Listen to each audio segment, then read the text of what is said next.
state of Georgia has had over 60 bank failures since 2008. That's the highest of any state in the nation. Failed banks are one of the top threats to small business and job growth in Georgia. Hello, everyone, and welcome to Comcast Newsmakers. I'm Robert Trenum. My guest is Representative Westmoreland, Republican from Georgia. Congressman, welcome to the program. Thank you, Robert. Thanks for having me. No problem. That's a high number, 60 bank failures. You know, the overall health of the economy is still kind of teetering along. We have about 8.9% unemployment. Millions of people are living paycheck to paycheck. A lot of people are hurting. Gas prices are high. Walk us through specifically what you want to see happen in Georgia as it relates to banks.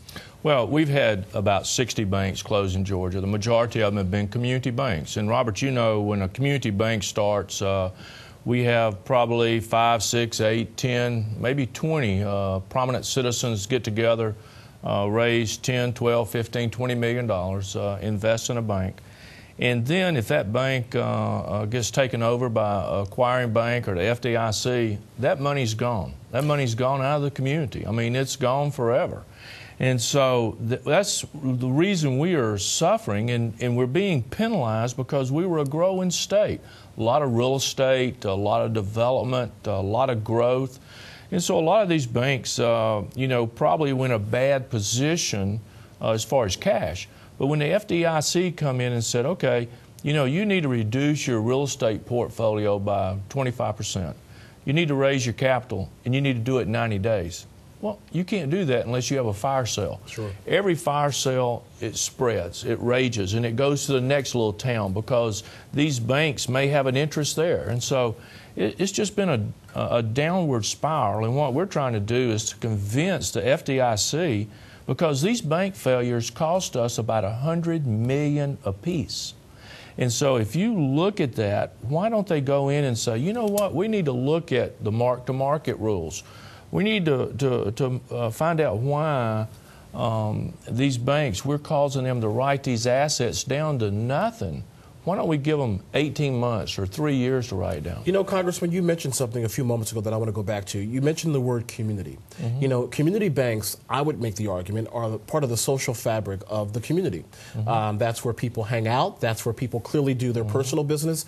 You know the person that is handling your money. You know the person that is giving you a mortgage or a car loan or something like that, especially if you own a family farm, which is a small business in and of itself. Absolutely, yeah. So when those family banks, when those community banks, and I call them family because that's what it kind of feels like. Absolutely. When those banks close, you lose a social part of the fabric, the local community, correct? Yeah, you're exactly right, Robert. And that's the thing, you know, if you live in a community or a small town and you want to open up a repair shop for cars, or if you want to open up a nail salon or whatever, if you go to Bank of America in Atlanta and say, hey, I'm down in Hogansville, and I want to open up a nail salon, I need to borrow $1,500. They're going to go, we don't do those kind of loans.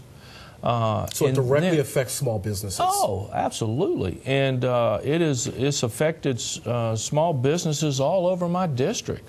And they're hurting because when construction slows down, the banks go out of business, it affects your restaurants, it affects your tax revenues that coming into the county. It's just been a bad thing. And the banks, like you said, I mean, you know, when you go into the bank and you see your banker, he's somebody you might go to church with. He's somebody you might be in the Civitans with or the Rotary with or whatever. And when you take that out of that community, it just puts a great deal of pressure on small business to be able to expand. So, Congressman, for the folks at home in Georgia that are watching this program right now, what specifically can they do to help? If, in fact, they know a bank right down the street or around the corner that is either closing or has closed, what can they do? We got about 20 seconds left. Well, there's not really a whole lot they can do. I mean, you know, pray for them every day, but what we've got to do is have the FDIC come in, realize what this cost is to the taxpayers, and see what they can do. And we're trying to push those things from the Financial Services Committee. We're trying to bring this to light and help people all over the country. Congressman Westmoreland, thank you very much for joining us on the program. Thank you, Robert. We really appreciate it. Of course, thank you for watching Comcast Newsmakers. I'm Robert Trenum. Have a great day, everybody. We'll see you next time.